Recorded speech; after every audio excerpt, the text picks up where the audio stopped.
Welcome back to Metropolitan Pit Stop. Today we're shifting gears. I'm going to show you a little bit about this 3 on the tree shifter, how it works, how to remove it, and how to rebuild it. Let's get into it. So here's the setup. Some of you may be familiar with how a 3 on the tree shifter works, but just in case you're not, right here in the middle is neutral, picture, and H pattern. So you've got the vertical parts of the H, and then the part across the middle here is neutral. So towards you and up is reverse, towards you and down is first. So you've got this vertical plane here, reverse, neutral, first. Then you have this horizontal part in the middle. Up is second, straight down is third. So you got second and third here. Now, this shifter, the way that it's designed, it has some shortcomings. Even if everything is properly adjusted, lubricated, if the shifter's been rebuilt and whatnot, it still has an issue sometimes getting caught between first and second. So you definitely want to make sure that you kind of exaggerate this movement going from first straight up to neutral, 90-degree turn towards the dash, another 90-degree turn up into second. If you try to go diagonally at all from first to second, it will definitely get stuck. At some point it's going to happen. It'll also kind of prematurely wear the parts of the shifter assembly. So just make sure when you come up out of first, you kind of help it almost hold it towards you, straight up into neutral. It'll kind of naturally fall towards the dash and then up into second. So just practice that exaggerated motion. Up the one leg of the H towards the other side and then up into second, and you won't have any issues. So here is the assembly under the hood. You can see that both levers are parallel with the ground and parallel to each other. So everything is in neutral. And if you pull the shift lever towards the driver, the shaft will move down so that it engages with the front lever. Up is reverse, down is first, back in the neutral. And then if you let the lever go towards the dash, up into second, down into third, back to neutral. Now, if it ever does get stuck in that limbo between first and second, what you can do is come under the hood, and most likely it'll be this forward lever here that is stuck in the down position. And you can just grab it, pull it back up to where it's parallel with the other one, and that'll put you back into neutral so you can start over. So here's what it looks like behind the dash. This car happens to not have a dash installed, which makes it a lot easier to see. So you have this washer, spring, and retainer cup, and then this plate right here is called the socket bracket. We also sell this. This will tend to wear out over time, and I'll show you what happens in a second. If you remove this nut, then you can remove the ball. These are originally both chromed, but we reproduce them in stainless steel, so they're nice and polished and they won't wear the same as chrome. With those removed, you can actually slide this assembly towards the front of the car once it's been unbolted from the steering box under the hood. And so to kind of simulate that, we can just slide this off. Now on the back of this, see how it kind of looks like a capital D? You've got this flat part right here. This will wear over time and will kind of look like this side, so the whole thing will just be all round. But without this, you're going to have some sloppy shifting. So we do sell this plate, fairly easy to replace. It does bolt to the dash here, and there's the 2 screws that hold the steering column to the dash that go through here. Now, if you don't want to take your whole dash out to replace this, you can cut it, slice it right here, and then kind of slide this over the steering column and then pinch it back together. And once you bolt it on, it'll be fine. So in here, we've got the retainer cup, the spring, and the washer. And then there is a pin that is also included in our rebuild kit that attaches the chrome lever to the shaft here.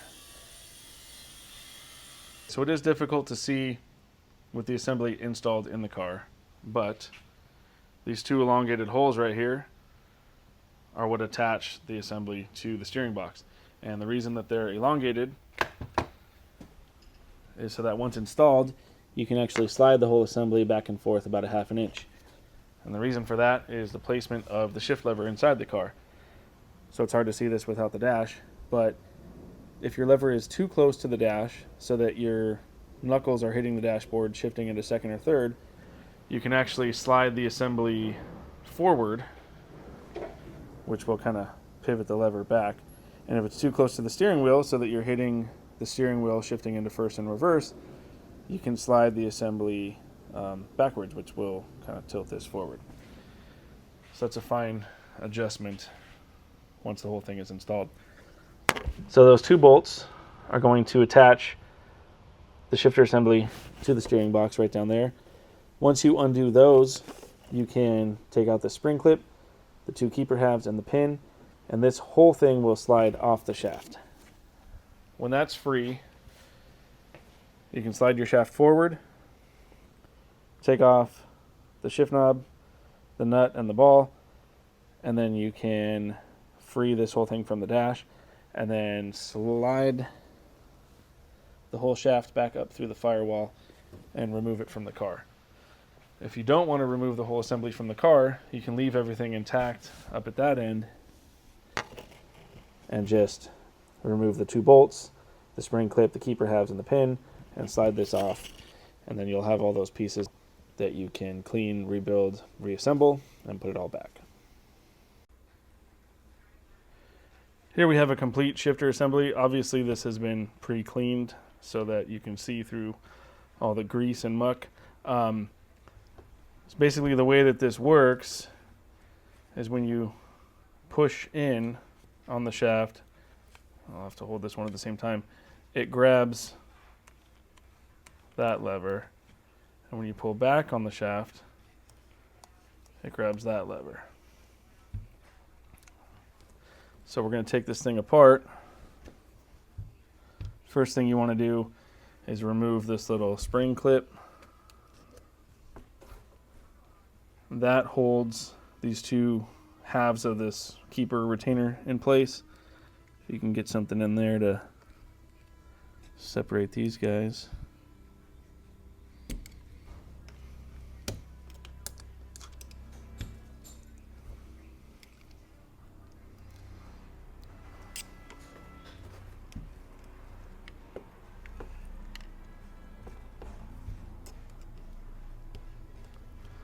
Now this is all a little tight because we have brand new dirt seals in here. So if you, let's see if we can get this on camera. This little pin right here is called the selector pin. And so as you can see, it's currently engaged with the little notch on this lever. And then if you push the shaft in, which happens actually when you pull the lever back towards you when this is installed in the car, then it engages with the little notch on this lever. And that's how it moves one of these arms at a time. So that's how that works. So then you can push this little pin out now that you've got the retainer out of the way. So that little pin will come out the back.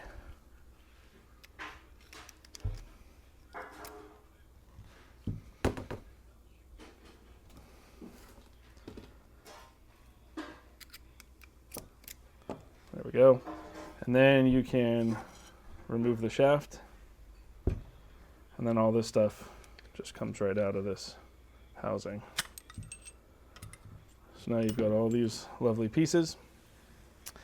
The only parts that get replaced in this assembly are these dirt seals. So these are metal with like a rubber coating on them. A lot of people mistake the old ones for washers that are supposed to get reused with this assembly because once the rubber comes off, all you see is the metal. But you definitely don't want to do that, because if you try to stack those in with all this stuff, you're going to run into issues. It's not going to go together. So once you get everything apart, we're going to save these because they're already brand new. You want to get all this stuff nice and clean, and then you're ready to put it back together. So you take these dirt seals, put them on the levers. You've got your housing here. First thing you're going to want to do is drop this little fulcrum in place. And then you have your lever, the one that's got the threads for the grease fitting. That goes first. And then your next one goes on. And then you've got this little spring and cup. The cup is going to go against that lever. So you compress the spring. Whoop. Compress the spring and slide that in there. So now you've got this little setup here. Try to get everything kind of lined up. Now you have this shaft. There's a small spring that goes inside the shaft, and there's a little roll pin right here that keeps that spring from going all the way in. You don't necessarily need to remove that, but if you do, please make sure to put that back so that your spring stays in its proper spot. So now we're going to take the shaft, put that all the way in through here. It'll kind of line everything up as it goes in. Now you're going to want to line it up so that the hole for that selector pin, see if you can see this, is visible in those notches. And the two notches are lined up with each other. And then we're going to take the pin, insert that.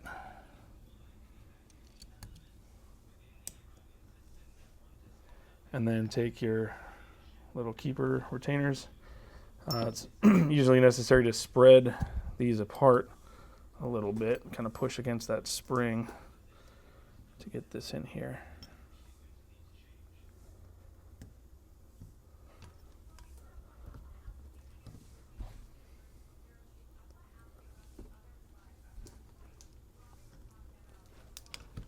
There we go. And then you're going to flip it over and put the other side in. Again, giving a little room. Okay, and then when you make sure those two halves are pressed nice and securely together, then you've got this little spring clip, and this just pops on and holds those together, and that's your whole assembly. So now, if you push in and hold this lever, it'll move that one. And then if you pull it back, it'll move that one. And that's it. You may want to pre-lube some of this stuff just so that you make sure that nothing's going together dry. And then you've got a grease fitting on this guy, and you definitely want to fill this whole assembly with grease to make sure that everything moves nice and smoothly and also doesn't wear prematurely. And that's it. Last but not least, you're going to want to adjust the length of the rods that go from these levers down to your transmission. So into this housing, you've got this little notch right there, and you've got a hole that goes through each of those levers, and then another little notch at the back right there. What I like to use, I've actually got a little pegboard hanger that I use just for this. With the car in neutral, you can also use a 3/16 drill bit. But what you want to do is slide something through both of those notches and both of the holes in the levers.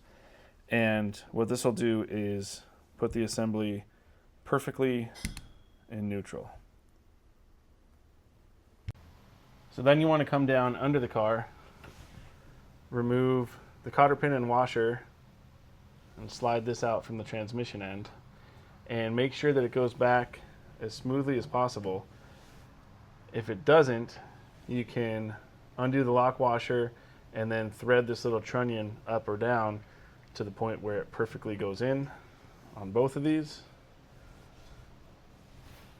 When you get it to the proper height, make sure to tighten your lock nut back down there and replace your washer and cotter pin. That'll line everything up perfectly and give you the smoothest possible shift. I hope all this helps. Thank you so much for watching. Please don't forget to like and subscribe. And we have all the parts you need at metpitstop.com.